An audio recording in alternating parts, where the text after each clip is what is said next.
وہ قائد اعظم جسے اس دور کی دنیا ایک عظیم لیڈر کے طور پر جانتی تھی، اس قائد اعظم کی ایمبولینس کس طریقے سے کراچی کی سڑکوں پر کھڑی رہی، وہ ہمارا باپ، وہ اس ریاست کا سربراہ اس ایمبولینس میں اپنی آخری سانسیں لیتا رہا، سسکتا رہا، لیکن ہمیں آج تک نہیں پتہ لگ سکا کہ ہمارے قائد کے قاتل کون ہیں اور اس سازش کے پیچھے کون تھا۔ پھر وقت کے نواب اور ہندوستان کے چند بڑے نوابوں میں جن کی زمین اور جاگیر کا حساب بھی ممکن نہیں تھا، نوابزادہ لیاقت علی خان جو اپنا سب کچھ اس ملک کے لیے ہندوستان میں انڈیا میں چھوڑ کے چلا آیا، جس کی اولاد کے لیے آج جس لیاقت علی خان کی اولاد کے بیٹا جو ہے اس کے ڈائلسس کے لیے چیریٹی کی ریکویسٹ کی جاتی ہے کہ یہ وہ آدمی جو اس دور میں کروڑوں اور اربوں کا مالک تھا، ہزاروں مربع زمین کا مالک تھا، اس ملک کے لیے چلا آیا، اپنا سب کچھ گوا دیا، لیکن آج اس کے بیٹے کے پاس ڈائلسس کے پیسے نہیں ہیں۔ ہمیں نہیں پتا لگا کہ لیاقت باغ میں اس پہلے وزیر اعظم کو کس نے شہید کروا دیا، اس سازش کے پیچھے کون تھا۔ ہمیں نہیں پتا لگا کہ 56 کا کانسٹیٹیوشن کب اور کیسے توڑ دیا گیا۔ اس کے بعد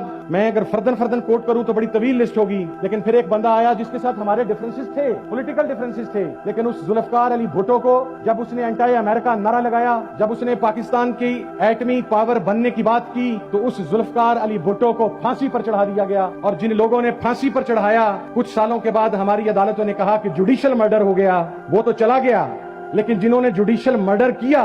وہ تو اس کے بعد بھی 20 سال زندہ رہے۔ آپ نے ان جوڈیشل مرڈرز کے ساتھ کیا سلوک کیا؟ آپ نے ان سے حساب مانگا؟ کوئی حساب نہیں مانگا گیا۔ پھر 80s کا ایرا سٹارٹ ہوتا ہے، پاکستان میں پہلی مرتبہ سیکٹیرین وائلنس پروموٹ کیا جاتا ہے، دہشت گردی کو پروموٹ کیا جاتا ہے، تکفیریت کو پروموٹ کیا جاتا ہے۔ لوگ سمجھتے ہیں کہ یہاں پر چار مسالک ایک دوسرے کے خون کے پیاسے ہیں۔ میں یہ کہتا ہوں کہ یہ 80s سے پہلے ایک دوسرے کے خون کے پیاسے کیوں نہیں تھے؟ تو یہ ایک سازش تھی کہ پاکستان کے اندر سیکٹیرین وائلنس کو پروموٹ کیا جانا ہے۔ پاکستان میں اس سیکٹیرین وائلنس کو پروموٹ کیا گیا، اور پھر اس کے بعد یکے بعد دیگرے حکومتیں بدلتی رہیں، قتل عام چلتا رہا۔ کبھی تو ہزارہ کمیونٹی کا قتل عام ہوا، کبھی ثانیہ نشتر پارک کے اندر قتل عام ہوا، کبھی پارا چنار کے اندر قتل عام ہوا، کبھی لاہور کے اندر قتل عام ہوا، کبھی اہل سنت کے مزارات پر قتل عام ہوا، کبھی امام بارگاہوں کے اوپر قتل عام ہوا۔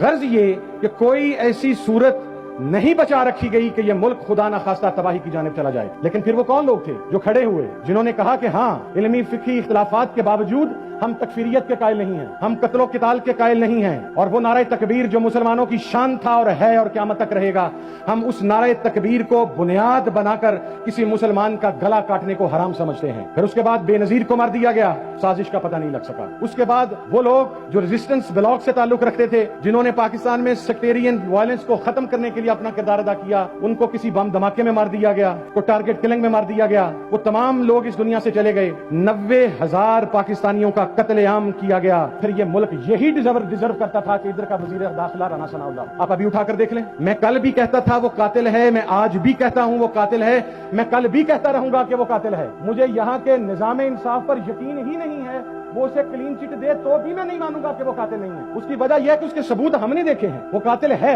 اچھا، جب وہ قاتل ہے تو اب کیا ہوا؟ اب دیکھ لیں، تکفیری ٹولہ اس کے ساتھ، دہشت گرد ٹولہ اس کے ساتھ، ملیٹنٹس اس کے ساتھ، سوسائڈ بامبرز اس کے ساتھ، اور پھر یہ بیٹھ کر اس ملک کے اندر امن کی بادشاہ سناتا ہے۔ میں یہ کہتا ہوں یا تو عدالتیں اسے سزا دیں، وگرنہ اس وقت سے ڈریں جب ماڈل ٹاؤن کے شہداء کے بچوں کا ہاتھ ہمارے ہاتھ کے ذریعے، میں اس چیز کا قائل نہیں ہوں کہ میں بچوں کو ہمارے ہاتھ کے ذریعے ثناء اللہ کے گریبان تک پہنچے گا، وقت دور نہیں ہے، پہنچے گا۔ اس کی وجہ یہ ہے کہ اس ملک کو برباد کر دیا گیا، اس ملک کے اندر سازش ہوئی، اور پھر وہ ایک کہتے ہیں آپ امریکہ کی بات نہ کریں، ہمارے تعلقات خراب ہو جائیں گے۔ مجھے امریکہ میں وہ بحری بیڑا دیکھنے کا اتفاق ہوا جس کے اوپر ایک بڑی وسیع سی چٹ لگی ہوئی ہے کہ یہ 1971 میں پاکستان کو 2 لخت ہونے سے بچانے کے لیے امریکہ سے روانہ ہوا تھا، اور پھر میرا خیال ہے کہ برمودا ٹرائنگل میں کسی جگہ پر پھنس گیا، پاکستان 2 لخت ہو گیا، وہ برمودا ٹرائنگل سے برآمد ہوا اور دوبارہ جا کے امریکہ میں کھڑا ہو گیا، اور ہسٹری کے اندر وہ ایک ایگزامپل پڑی ہے کہ یہ پاکستان کو بچانے کے لیے گیا تھا۔ امریکہ پاکستان کو نہیں بچائے گا، وہ نہیں